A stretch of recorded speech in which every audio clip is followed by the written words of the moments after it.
ولی میگه بعد از کفر بزرگترین گناه شکستن دل مردم هست، خواه مسلمان باشه خواه کافر باشه.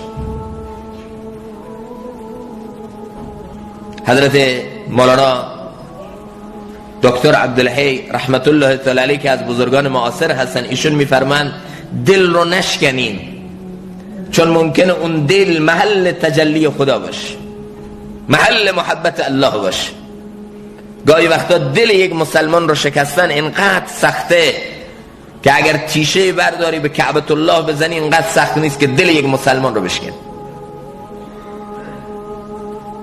علمای ما حتی میگن یک مسئله فتوا هست، تقوا هست. اهل حق یک فتوایی دادن، اما تقوا چیز دیگه هست. به فتوا عمل بکنید ولی دل مسلمان رو نشکنید. دل مسلمان ارزشش از این خیلی بالاتر.